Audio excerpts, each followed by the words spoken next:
দেখো, আমরা আগের দিন কেমিক্যাল কাইনেটিক্স গতিবিদ্যা, রাসায়নিক গতিবিদ্যা শুরু করেছিলাম 12 ক্লাসে। যতদূর এগিয়েছিলাম তার উপর ভিত্তি করে আজকে একটা প্রবলেম আমরা সলভ করতে এসেছি এখানে। হ্যাঁ, একটা ইকুয়েশন দেওয়া আছে, দেখো 2A রিঅ্যাক্টেন্ট ভেঙে গিয়ে তৈরি করছে 4B প্লাস সি।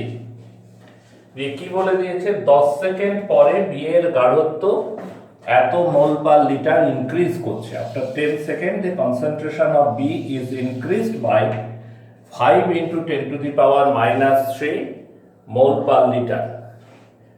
দিয়ে তিনটে জিনিস জানতে চেয়েছে। এখানে বাংলায় লেখা আছে বি এর উৎপন্ন হওয়ার হার, মানে ইংরেজিতে বললে rate of formation of B, rate of disintegration of A এর ভাঙনের হার, আর ওভারঅল রিয়াকশন রেট অর্থাৎ বিক্রিয়ার হার। এই তিনটে জিনিস জানতে চেয়েছে। তো বিক্রিয়ার হার কি করে বের করে এই ধরনের ইকুয়েশনের ক্ষেত্রে? বিক্রিয়ার হার আমরা আগে লিখি rate of the reaction, rate of the reaction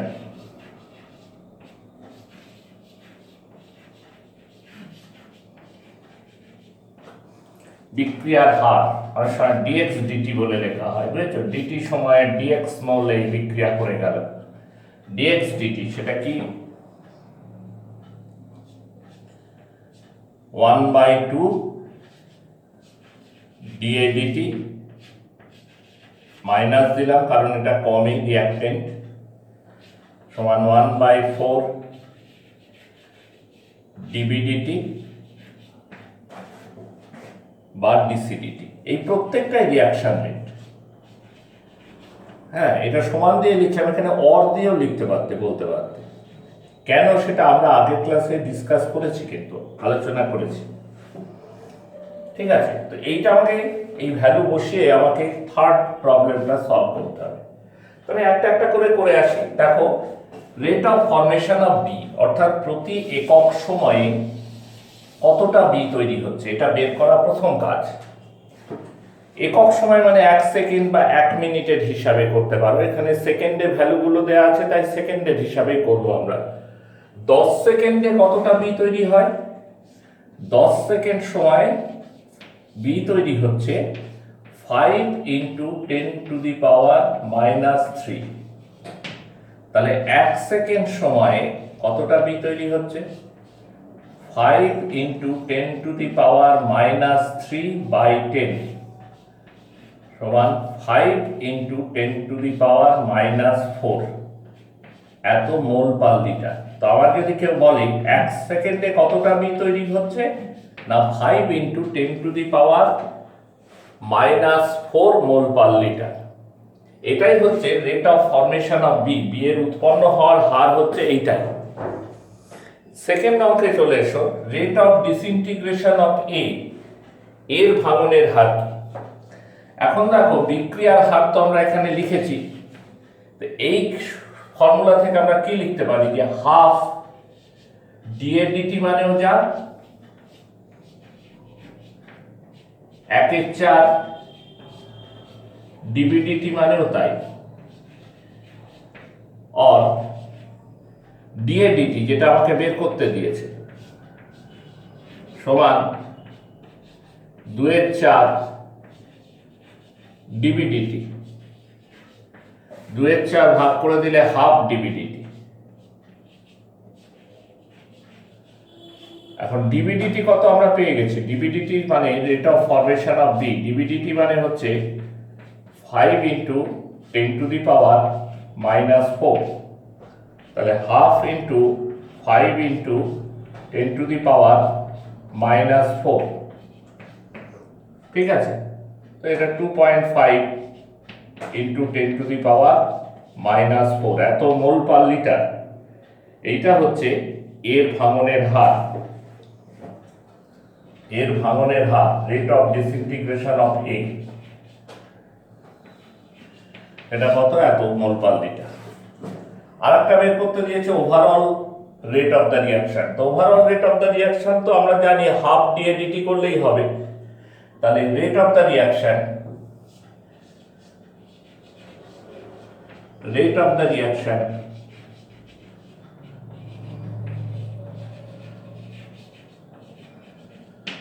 সমান হচ্ছে হাফ dA dt।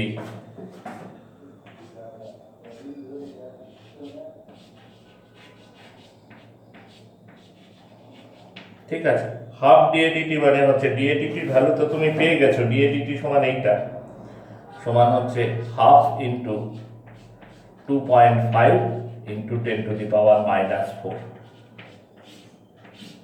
ক্লিয়ার? তো এইভাবে আমরা যতটুকু কাইনেটিক্স সম্পর্কে আমরা ধারণা করেছি তাতে এরকম করে আমরা সলভ করতে পারি। এই ধরনের একটা অঙ্ক থাকলেও থাকতে পারে।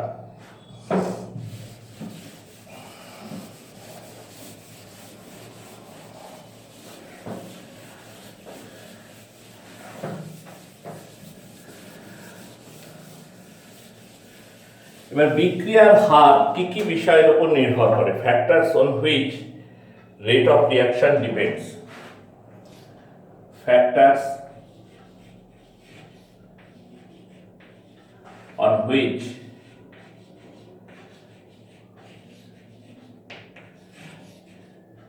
rate of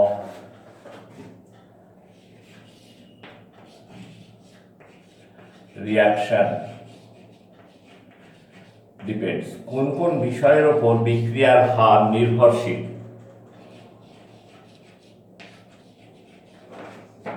আমরা কিছু বিষয় আলোচনা করি, দেখো। Number 1, concentration of the reactant, বিকারকের গাঢ়ত্ব।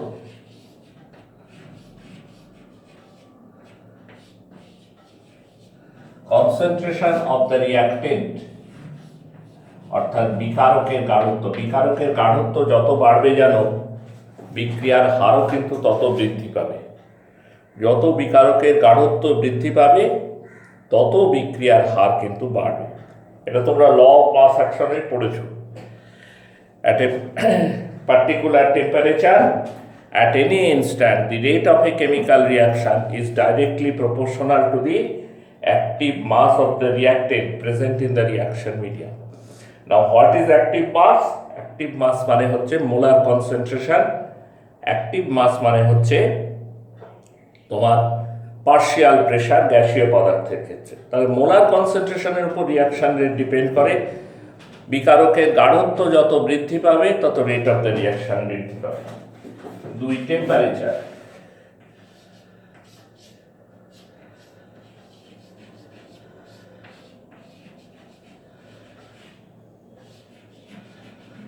উষ্ণতা বাড়ালে বিক্রিয়ার হার বাড়ে। যত তুমি টেম্পারেচার বাড়িয়ে যাবে বিক্রিয়ার হার, রেট অফ দ্য রিয়াকশন তত বাড়বে। পরবর্তীতে পড়বে, আমি বলে রাখি, প্রতি 10 ডিগ্রি সেন্টিগ্রেড উষ্ণতা বাড়ালে বিক্রিয়ার হার যতখানি বাড়ে সেটাকে বলে উষ্ণতা গুণাঙ্ক, temperature coefficient. The rate of a reaction increases when temperature is increased by 10 degree centigrade is called reaction coefficient. তাহলে উষ্ণতা বাড়লে বিক্রিয়ার হার বাড়বে, তাপমাত্রা বাড়লে বিক্রিয়ার হার বাড়বে। 3, nature of the রিঅ্যাক্টেন্ট।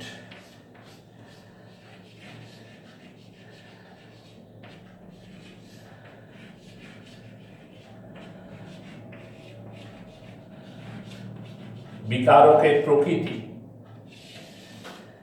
Nature of the reactant, বিকারকের প্রকৃতি। আমি দুটো বিক্রিয়া পাশাপাশি ফেলে তোমার দেখাচ্ছি। 2NO plus O2, 2NO2, 2CO plus O2, 2CO2। এটা হচ্ছে স্লো প্রসেস, আস্তে আস্তে হয়, স্লো প্রসেস। এটা অনেক র্যাপিড, ফাস্ট প্রসেস। এটা কেন হয়? তার কারণ এই বিক্রিয়াতে ধরো কিছু বন্ড তো ভাঙে, আবার নতুন কিছু বন্ড তৈরি হয়। তো এখানে NO বন্ড, নাইট্রোজেন অক্সিজেনের মধ্যে যে বন্ড সেটা ভাঙে, আর এখানে কার্বনের সাথে অক্সিজেনের বন্ড যেটা সেটা ভাঙে। এবার নাইট্রোজেন অক্সিজেন যে বন্ড, সেটা ভাঙার রেটটা অনেকটাই বেশি, সেটার জন্য ওটা তাড়াতাড়ি বিক্রিয়া করে। তাহলে এইটা হচ্ছে আর একটা রাস্তা, যে রিঅ্যাক্টেন্টের বন্ডগুলো যদি উইক হয় তাহলে তারা তাড়াতাড়ি বিক্রিয়ায় অংশগ্রহণ করে, বন্ডগুলো যদি স্ট্রং হয় তাহলে বিক্রিয়ায় অংশ নিতে সময় লাগে। ফোর্থ, 4 নম্বর এসো, surface area of the reactant.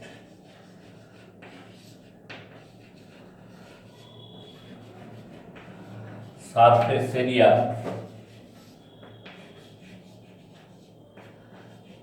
of the reactant, অর্থাৎ বিকারকের তল সীমানা যত বাড়বে বিকারকগুলো তত পরস্পরের কাছাকাছি আসতে পারবে, পয়েন্ট অফ কন্ট্যাক্ট তত বেশি হবে এবং বিক্রিয়া তত দ্রুত গতিতে হবে। তোমাদের তো এখন সব বাড়িতে গ্যাসে রান্না হয়ে গেছে, আমাদের ছোটবেলায় কয়লার উনুনে রান্না করা হতো, বুঝেছ? প্রত্যেক বাড়িতে কয়লা রাখার একটা জায়গা ছিল, একটু নোংরা হতো, কয়লা তো কালো, এসে কয়লা দিয়ে যেত বাড়িতে। পরবর্তীতে গুল ব্যবহার শুরু হয়, কেমিক্যাল গুল, যেগুলোতে ধোঁয়া কম হতো। তো যাই হোক, বড় বড় কয়লা চামড় দিয়ে যেত, একটা কাজ ছিল বাড়ির মহিলাদের, সেগুলোকে পিটিয়ে পুটিয়ে অনেক সময় কাজের লোকেরাও করতেন, বাড়ির মাসিরা, ছোট ছোট করা। দুটো কারণ, 1 নম্বর কারণ তো হচ্ছে উনুনের মধ্যে ওটাকে সেট করতে হবে, বড় চামড় ঢুকবে কি করে। দ্বিতীয় আর একটা কারণ হচ্ছে, যত তুমি গুঁড়ো করবে জিনিসটাকে তার সারফেস এরিয়া তত বেড়ে যাবে, সে অনেক বড় অংশ জুড়ে অক্সিজেনের কন্ট্যাক্টে আসতে পারবে। ফলে যখন তুমি কয়লায় আগুন দেবে, সেটা একটা কেমিক্যাল রিয়াকশান, কার্বনকে তুমি বাতাসে পোড়াচ্ছ, সেই রিয়াকশান রেট অনেক বেড়ে যাবে। এবং যেহেতু এটা একটা এক্সোথার্মিক রিয়াকশান, তাপমোচী বিক্রিয়া, তাই প্রচুর তাপ তৈরি হবে। সেজন্য রিয়াক্টেন্টের সারফেস এরিয়া যত বাড়বে তত জানবে রিয়াকশান রেটটা বেড়ে যাবে। ক্যাটালিস্ট,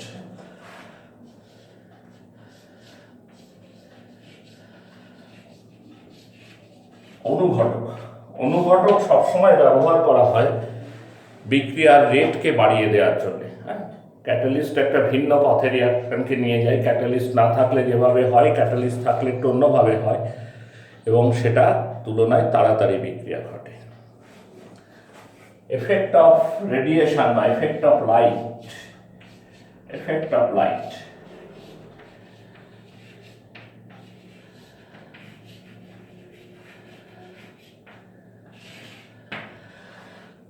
এখন কিছু কিছু রাসায়নিক বিক্রিয়া আছে, বুঝেছ, যেগুলো আলো ছাড়া ঘটে না। তুমি অন্য কন্ডিশন যতই উপযোগী করো, রিয়াকশন উপযোগী, কিন্তু লাইটের প্রেজেন্সটা একটা মাস্ট। আমি একটা উদাহরণ দিই, ধরো H2 + Cl2 বিক্রিয়া করে HCl তৈরি করে। এই বিক্রিয়াটা সূর্যের আলো ছাড়া ঘটবেই না, সূর্যের আলো থাকলে বিক্রিয়াটা ঘটে। ফলে আলো না থাকলে তুমি অন্যান্য ফ্যাক্টর বাড়া কমা যা খুশি করাও, কিছুই হবে না। কিন্তু যেই আলো আসতে শুরু করবে, ইন্টেন্সিটি, রিয়াকশানটা শুরু হবে। তাহলে গোটাটাই তোমার নির্ভর করছে আলোর উপরে। তো এগুলো খুব বেশি উদাহরণ নেই, কিছু উদাহরণ আছে, এটাও একটা ফ্যাক্টর। তো এই জিনিসগুলো তোমার কোনো একটা রিয়াকশান রেটকে ইনফ্লুয়েন্স করে থাকে।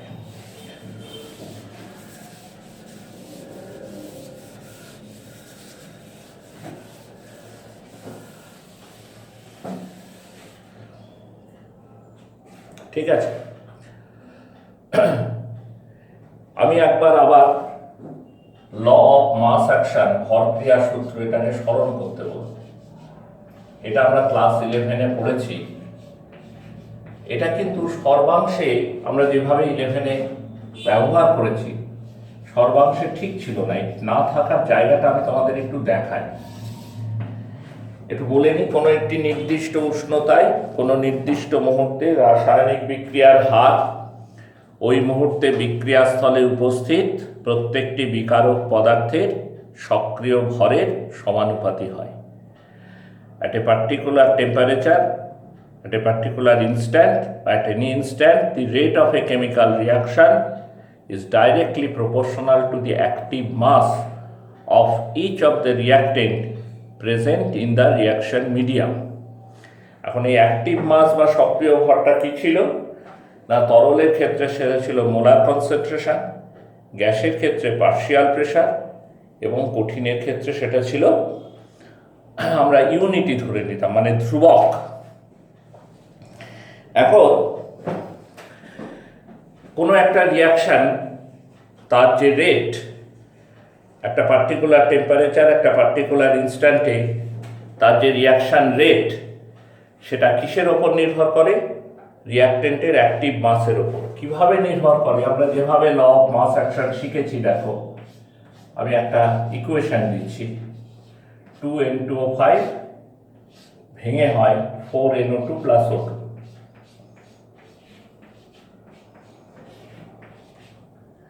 According to law of mass action,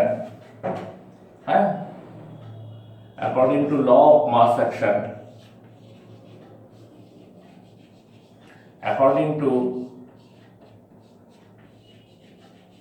law of mass action, rate of forward reaction, সম্মুখবর্তী বিক্রিয়ার হার, rate of forward reaction, সম্মুখবর্তী বিক্রিয়ার হার কি ছিল? আমরা বলতাম কনসেন্ট্রেশন অফ N2O5 এর হোল স্কয়ার, তাই না? প্রপোর্শনাল টু, সমান দিতে গেলে একটা ধ্রুবক লাগে, এরকম লিখতাম আমরা। কিন্তু পরে পরীক্ষা করে দেখা গেছে N2O5 এর কনসেন্ট্রেশন বাড়িয়ে কমিয়ে নানা রকম এক্সপেরিমেন্ট করে দেখা গেছে এই তথ্যটা ঠিক নয়। Rate of forward reaction, rate of forward reaction is directly proportional to concentration of N2O5 to the power 1, to the power 1, অর্থাৎ গাঢ়ত্বের দ্বিতীয় ঘাতের সমানুপাতি নয়, গাঢ়ত্বের প্রথম ঘাতের সমানুপাতি। তাই এই সূত্রে আমি তোমাকে বলি যে ল অফ মাস অ্যাকশন অনুযায়ী আমরা যে ক্লাস 11 ক্লাসে ফরওয়ার্ড রিয়াকশানের রেট, ব্যাকওয়ার্ড রিয়াকশানের রেট লিখতাম, সেটা কিন্তু সবসময় সত্যি হয় না। কখনো সত্যি হয়, কখনো সত্যি হয় না। ঠিক আছে, এটা একটা দিক। আর দ্বিতীয় হচ্ছে এই জিনিসটা একটা এক্সপেরিমেন্টাল ব্যাপার, যে রিয়াক্টেন্টের কনসেন্ট্রেশনের ওপরে কিভাবে রিয়াকশান রেট ডিপেন্ড করবে সেটা পিওরলি এক্সপেরিমেন্টাল জিনিস, সেটা ইকুয়েশন থেকে আন্দাজ করার কোনো জায়গা নেই, যদি না বিক্রিয়াটা একটা ধাপে ঘটে। আমি পরে বলছি, আসছে সে কথা। সেটা এক্সপেরিমেন্ট করেই আমাদের দেখতে হয়, রিয়াক্টেন্টের কনসেন্ট্রেশন বাড়িয়ে কমিয়ে আমাদের চেক করে করে দেখতে হয় যে তার উপরে রিয়াকশান রেটটা কিভাবে ডিপেন্ড করছে। এটা অনুযায়ী হওয়া উচিত ছিল কি, আমি যদি N2O5 এর কনসেন্ট্রেশন দ্বিগুণ করে দিই, রিয়াকশান রেটটা 4 গুণ হওয়া উচিত ছিল। কনসেন্ট্রেশন অফ N2O5 যদি 3 গুণ করে দিই, রিয়াকশন রেটটা 8 গুণ হওয়া উচিত ছিল।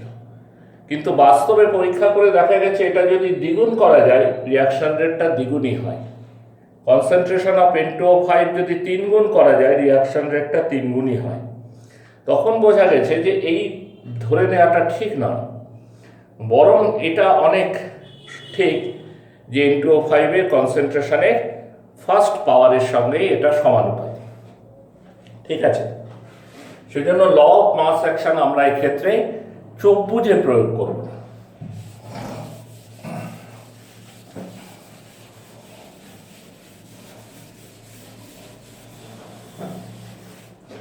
দেখো কতগুলো শব্দ শিখি আমরা। এলিমেন্টারি রিয়াকশন,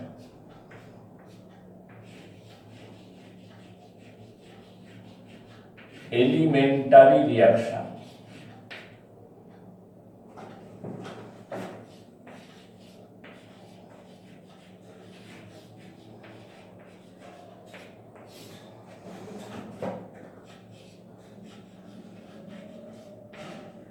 মৌলিক বিক্রিয়া।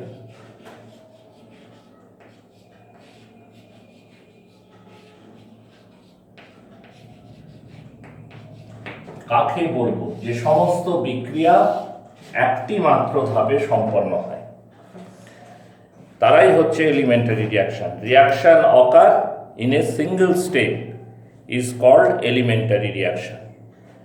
তোমরা তো অর্গানিক পড়াতে পড়াতে এখানে এসেছি, তোমাদের মনে থাকতে পারে SN2 বিক্রিয়া যখন আমরা দেখিয়েছি CH3Br প্লাস KOH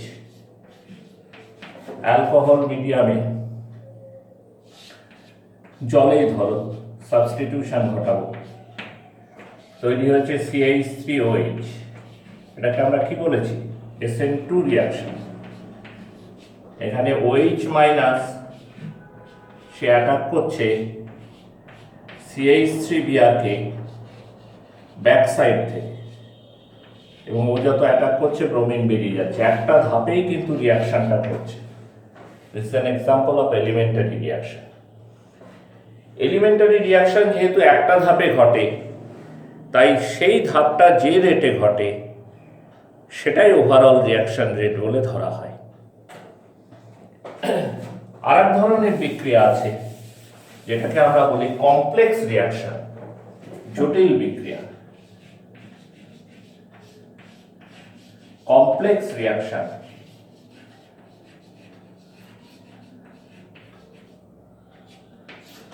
বা জটিল বিক্রিয়া।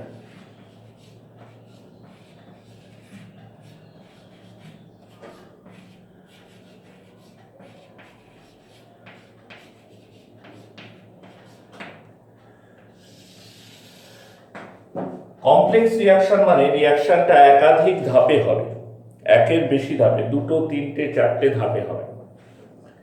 তাহলে কমপ্লেক্স রিয়াকশনের ক্ষেত্রে একটা প্রশ্ন থেকে যায় যে বিক্রিয়াটা যেহেতু একাধিক ধাপে হয় এবং প্রত্যেকটা ধাপের রেট আলাদা হয়, তাহলে এখানে রিয়াকশন রেটটা কি ধরব? এলিমেন্টারি ক্ষেত্রে সমস্যা ছিল না, একটা স্টেপে রিয়াকশন হতো, সেই স্টেপের যেটা রেট সেটাই ওভারঅল রিয়াকশন রেট। কিন্তু এখানে সমস্যাটা উঠছে, কারণ বিক্রিয়াটা 2 হতে পারে, 3 হতে পারে, আরও বেশি ধাপে হতে পারে, ডিফারেন্ট স্টেপের রেট আলাদা আলাদা। তাই সেখানে গিয়ে কোনটাকে কোন স্টেপের রেটটাকে আমরা রিয়াকশন রেট ধরব? এখানে বলে দেওয়া হচ্ছে যে স্টেপটা সবচেয়ে ধীরে ধীরে হয়, স্লোয়েস্ট স্টেপ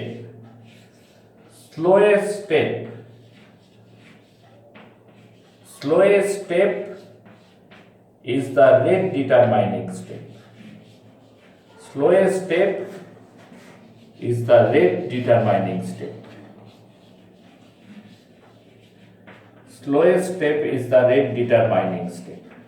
অর্থাৎ যে ধাপটা সবচেয়ে ধীর গতিতে, ধরো একটা বিক্রিয়া 3 ধাপে হচ্ছে, তার মধ্যে যেটা সবচাইতে আস্তে আস্তে হয় সেই ধাপটা যে রেট, সেই ধাপের যে হার, সেটা প্রতি একক সময়ে যতখানি হয় সেটাকেই আমরা ওভারঅল রিয়াকশন রেট বলে ধরি।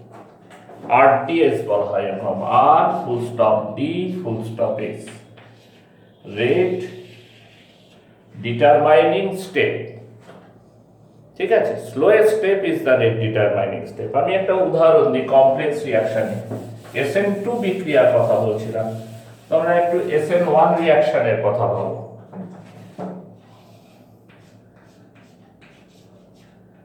SN1 রিয়াকশনের কথা বলো। ধরো একটা টারশিয়ারি অ্যালকিল হ্যালাইড আছে,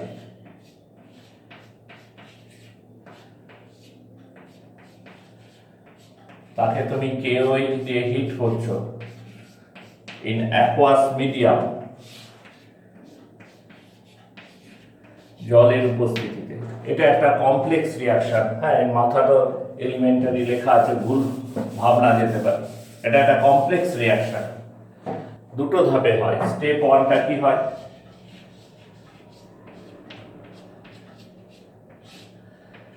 ফার্স্ট স্টেপে একটা কার্বোক্যাটায়ন তৈরি হয়, টারশিয়ারি অ্যালকিল হ্যালাইডটা ডিসোসিয়েট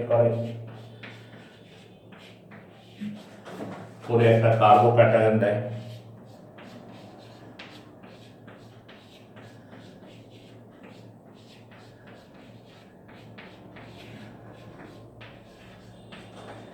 সেকেন্ড স্টেপে